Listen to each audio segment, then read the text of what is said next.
শুভ নববর্ষে প্রীতি ও শুভেচ্ছা সবাইকে জানাচ্ছি। সবাই খুব ভালো থাকবেন, সুস্থ থাকবেন। আজকে নববর্ষ, আর আজকে কিন্তু আমার মাসির বাড়িতে ইনভাইট আছে, তো সেই জন্য দুপুরবেলায় যাচ্ছি মাসির বাড়িতে খাওয়া দাওয়া করতে। তো ওখানে গিয়ে কী করি, কী খাই, সবটাই আপনাদের সাথে শেয়ার করব। তো সবাইকে শুভ নববর্ষের আবারও শুভেচ্ছা। আমার বাড়ি থেকে মাসির বাড়ি যেতে ওই 3 মিনিট মতো লাগে।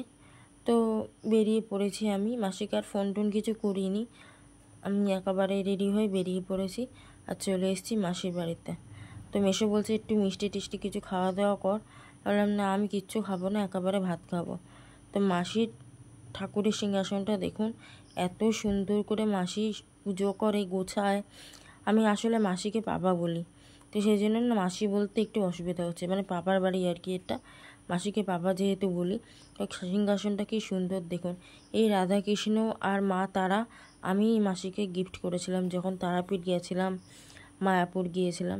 তো ঠাকুরের জায়গাটা কি সুন্দর। আর এখানে পাপা চিকেনগুলোকে সব ভেজে নিচ্ছে, বলছে একটু দেরি হয়ে গেছে, তোর খিদে পেয়ে গেছে। আমি বললাম না না, আমার খিদে পায়নি, তুমি আস্তে ধীরে রান্না করো। একদিকে ভাত, একদিকে চিকেন করছে। আর এখানে পেঁয়াজ কেটে রেখে দিয়েছে চিকেনের জন্য। এখানে দেখলাম মাছ ভাজা রয়েছে। এটা উল্টে দেখলাম যে এর মধ্যে মনে হয় তেঁতো কিছু একটা করেছে, সেটা রয়েছে। আর ওর মধ্যে অল্প কটা ভাত রয়েছে, যেটা ওদের কুকুরের ভাত। তো যাই হোক, এইগুলোই রান্নাবান্না সব হয়েছে। এবার পুরো সব রান্না একটা একটা করে দেখাবো আপনাদেরকে। মাসি অনেক কিছু করেছিল, এখানে করেছে এঁচোড়, তারপরে করেছে টক ডাল, আমের চাটনি, অনেক কিছু। তো সব কিছু তো আমি খেতে পারিও নি, সত্যি কথা বলতে। আর মাসির হাতের রান্না ভীষণ ভালো, মানে যে খেয়েছে সে জানে ভীষণ ভালো রান্না করতে পারে, আমিষ নিরামিষ দুটোই। তো যাই হোক, এখানে তো আমি মাসিকে বললাম যে মাছটা আর করতে হবে না, ছেড়ে দাও, কেননা তুমি আর সময় কোথায় পাবে, কেননা অনেকটা বেলা হয়ে গেছে। ওই কারণে এখানে চিকেনটা দেখুন কি লোভনীয় হয়েছে দেখতে, মানে এত ভালো রান্না করে, খেতেও এত ভালো হয়েছিল যে কি বলবো। তো এখানে তো খাওয়া দাওয়া করতে বসে পড়েছি। তো মেসো তো আমাকে খুব বকছে, ফোন রাখ, ফোন নিয়ে খাওয়া দাওয়া করবি না একদম, আগে খাওয়া দাওয়া করে নিবি তারপর ফোন ঘাঁটবি।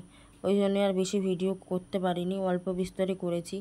আর পয়লা বৈশাখের দিন নিমন্ত্রণ করেছিল মানে মাসি আমাকে, মাকে, দুজনকেই, কিন্তু মার শরীর খারাপ যেহেতু যেতে পারিনি। মার খাবার আবার বাড়িতে নিয়ে আসলাম আমি, মা সেটা রাত্রিবেলা খেলো। তো পয়লা বৈশাখের দুপুরটাই এভাবেই কাটলো। আর আমি তো পুজো করিনি, মা পুজো করেছে। তো এখানে আমি আগের দিন ফুল আর মিষ্টি নিয়ে এসেছিলাম, মা সেগুলোই দিয়েছে। নতুন জামা আমি আবার কাল পরশু করে পরাবো। তো পয়লা বৈশাখের দিনটা আমার এইভাবেই কাটলো। আপনাদের কার কিরাম কাটলো অবশ্যই জানাবেন। আর সবাইকে শুভ নববর্ষে আন্তরিক প্রীতি, শুভেচ্ছা ও অভিনন্দন। সবাই ভালো থাকবেন আর আমার সাথে থাকবেন।